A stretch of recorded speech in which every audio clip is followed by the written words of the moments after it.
श्री गणेशाय नमः. संपूर्ण महाभारत मराठीमध्ये भाग 69.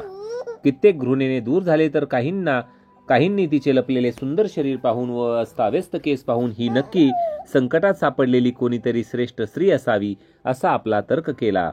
व्यापाऱ्यांच्या नायकाने तिला विचारले, हे स्त्रिये, तू कोणी वनदेवता आहेस का? तसे असेल तर आमच्यावर राग करू नको. तुझ्या या मार्गाचा उपयोग आम्ही केला आहे, तरी कोप करू नको. तुझे काय प्रिय असेल ते आम्ही करू. तू आमचे रक्षण कर. आपल्या दुर्दैवाची कथा दमयंतीने त्यांना सांगितली. आम्ही नल नावाच्या मनुष्यास पाहिले नाही. त्याने सांगितले, तुझ्याशिवाय अन्य कोणी मनुष्यच आम्हाला या वनात दिसला नाही. निराश होऊन दमयंतीने पुन्हा विचारले, आपण व्यापारी मंडळी कोणत्या देशाला जाता? चेदी देशाकडे. हे सर्व हत्ती, रथ, घोडे यांच्यावर पुष्कळ मूल्यवान पदार्थ, भूषणे, उपयोगी वस्त्रे, वस्तू आहेत. त्या देशात व्यापार करण्यासाठी आम्ही जात आहोत. राजा सुबाहू याच्याकडे. होय, मग मी तुमच्या सोबतीने येते. मी एकटी थकले आहे, भयभीत झाले आहे. चल, पण व्यापाऱ्यांच्या मध्ये येऊ नकोस. दूर चाल, दूर राहा. मागून ये, तो नायक म्हणाला आणि त्याने एक वस्त्र तिला दिले. कृतज्ञतेने तिने एकदा त्या नायकाकडे पाहिले. रात्र झाली. पानवठ्याजवळ कमलयुक्त सरोवराजवळ सर्व व्यापारी रात्रीची वस्ती करण्यासाठी थांबले. रात्र अंधार मी म्हणत होता. सर्व हत्ती, घोडे मार्गाच्या बाजूला वृक्षांना बांधून ठेवले होते. व्यापारी निद्रिस्त होते. तोच रात्री अरण्यातून रानटी हत्तींचा एक कळप आला. त्यांनी त्या हत्तींना पाहिले. सरोवराकडे तो कळप चालला होता. वाटेत कितीतरी लोक झोपलेले आणि हत्ती. त्या रानटी हत्तींनी एकदम चित्कार करून ह्या व्यापाऱ्यांच्या हत्तींवर चाल केली. मोठी गडबड उडाली.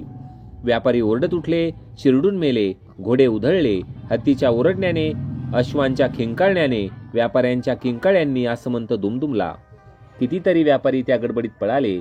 जेवढ्या वस्तू वाचवता आल्या तेवढ्या त्यांनी वाचवल्या. काके, मामे, भाऊ असे जे कोणाचे मेले त्यांच्याबद्दल शोक करू लागले. आपल्यावर हा दुर्धर प्रसंग त्या अवलक्षणी मळकट, झिंजा वाढलेल्या स्त्रीनेच आणला असे म्हणू लागले काही जण. दमयंतीने झाडाआडून ते बोलणे ऐकले. तिचा थरकाप उडाला. तिला शोधून ते नक्कीच आता मारणार होते.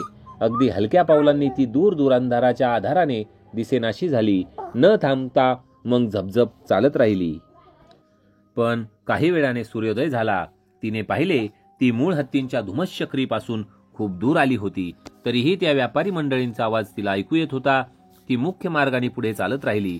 तिला एका ब्राह्मणांचा समुदाय दिसला. त्यांच्या मागे मागे ती चालत राहिली. दिवसभर चालत राहिली. वाटेत मिळाले तेथे पाणी पिऊन घेतले आणि अचानक दूर चेदीराजाच्या नगरीचे द्वार दिसू लागले. व्याकुळ, कृश, केस सुटून झिंजा झालेले, मळकट, एकच तुटके वस्त्र नेसलेली ती दमयंती म्लानमधीन वदनाने चालत होती. तिच्याकडे मार्गातील लहान मोठी माणसे चकमक पाहू लागली. वेडी आहे असा ग्रह सर्वांचा झाला. मुले मागोमाग चालत येऊ लागली. तिने लक्ष दिले नाही. मग तिला मुलांनी गराडा घातला. तिला ते चिडवू लागले, पण ती गती कमी न करता पुढे चालतच राहिली. आणि तिला कोणी पाहिले. राजमंदिराजवळ ती आली तेव्हा राजमातेने वरून वातायनातून तिला पाहिले. तिने सेवकाकडून त्या मुलांना हकलून लावले व त्या स्त्रीला, दमयंतीला, राजमंदिरात बोलावून घेतले. ती उच्च कुलातली स्त्री आहे हे तिने ओळखले होते. दमयंतीला तिने सर्व काही विचारले. दमयंतीने एकटीने कोणालाही न भीता ह्या मार्गाने पुरुषांच्या मधून चालावे व तिला मुलांनी चिडूनही ती शांत राहावी हे मोठे नवल होते. दमयंतीने राजमातेचे बोलणे ऐकून सांगितले की मी एक सर्व कला जाणणारी सैरंद्री आहे. मी पतिव्रता आहे. वनात असताना माझा पती भलत्या मार्गाने गेला. माझी चुकामुक झाली. माझे अर्धवस्त्र त्याने हरवून टाकले हो. मी त्याला शोधत आहे. त्याच्याशिवाय मला चैन पडत नाही. माझे मन वेड्यासारखे झाले आहे. तो काही भेटत नाही. असे म्हणता म्हणता ती रडायला लागली. तिची दया येऊन राजमातेने म्हटले की हे पहा मुली, तू इथे राहा. तुझा पतीचा शोध आमचे सेवक करतील. तू स्वतःची आवाळ करू नको. तुझा पती न जाणो आपणही इकडे येईल. तू राहा, आम्ही तुला आश्रय देतो. हे राजमातेचे बोलणे ऐकून दमयंती म्हणाली की मी उपकृत आहे. मी काही व्रते पाळते. ती मान्य असली तर मी निर्भयपणे येथे राहू शकेल. सांगा बरे. राजमाता हसत म्हणाली, मी कोणाचे उष्टे खाणार नाही. कोणाचे पाय धुणार नाही. परपुरुषांशी कोणत्याही प्रकारे भाषण करणार नाही. माझी कोणी अभिलाषा धरली तर त्याला कडक शिक्षा केली पाहिजे. पुन्हा जर त्याने अभिलाषा धरली तर त्याचा वध केला गेला पाहिजे. मी पतीचा शोध घेण्यासाठी केवळ विप्रवर्गाजवळच बोलेन. ह्या अटी होय. कुलशीलाच्या मुलीनेच ह्या अटी घालाव्यात. तू अर्थातच श्रेष्ठ कुळातली असावीस. काही कारणाने तुला गुप्त राहायचे असेल, बरे, तर मला मान्य आहेत ह्या अटी. राजमाता म्हणाली व तिने आपली कन्या सुनंदा हिला बोलावून घेतले.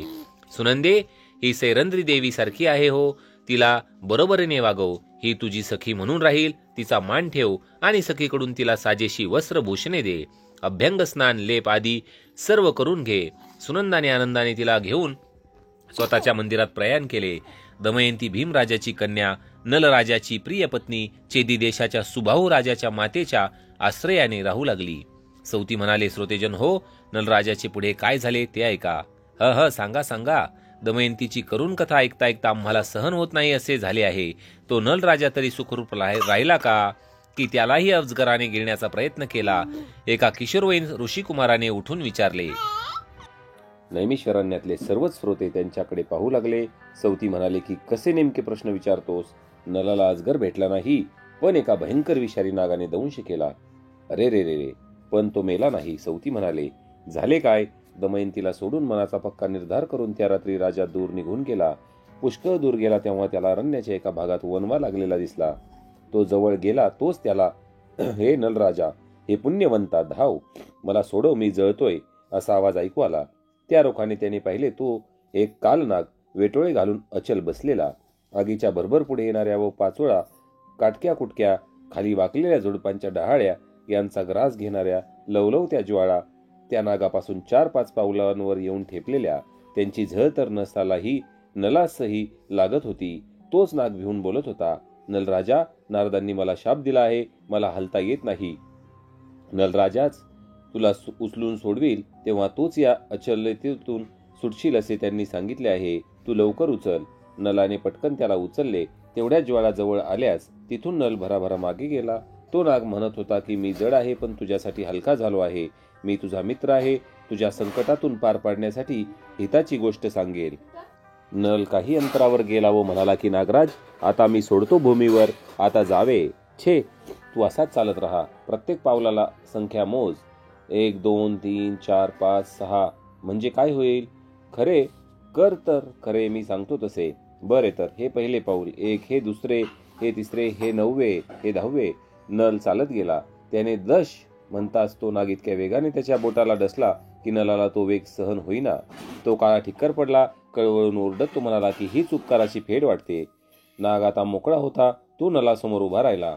म्हणाला, राजा, तुझे रूप पूर्ण कृष्णवर्ण झाले आहे. तुझी कोणालाही ओळख पटणार नाही.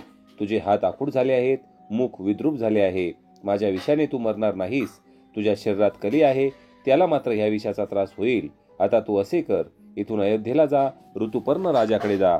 तू आपले नाव बाहुक आहे असे सांग. सारथी म्हणून तू त्याच्याकडे चाकरी माग. तू अश्वविद्या त्याला शिकव. त्याच्याजवळ फाशाची विद्या, अक्षविद्या तू शिक. मग तुझे कल्याण होईल. भार्या, मुले, राज्य हे सर्व तुला परत मिळेल. पण तू या क्षणापासून शोक सोडून दे. ही 2 वस्त्र घे. त्यातले एक तू नित्य नेस, दुसरे मात्र जवळ ठेव. ज्यावेळी तुला आपले पहिले रूप प्राप्त व्हावे असे वाटेल तेव्हा माझे स्मरण कर. माझे नाव कर्कोटक आहे. माझे स्मरण करून हे दुसरे वस्त्र परिधान केलेस की तुझे रूप पहिल्यासारखे होईल. मी तुला निश्चयाने सांगतो, तू ऋतुपर्ण राजाकडे जा. त्या नागाने मायाशक्तीने 2 साधी दिसणारी सारथ्याला शोभेशी वस्त्रे उत्पन्न केली. ती नलाला दिली व तो पाहता पाहता गुप्त झाला. आता श्रोते, पुढे नेमके काय होणार आहे याविषयीची सविस्तर कथा आपण पाहणार आहोत महाभारताच्या भाग 70 मध्ये. भेटूया लवकरच पुढील व्हिडिओत. धन्यवाद.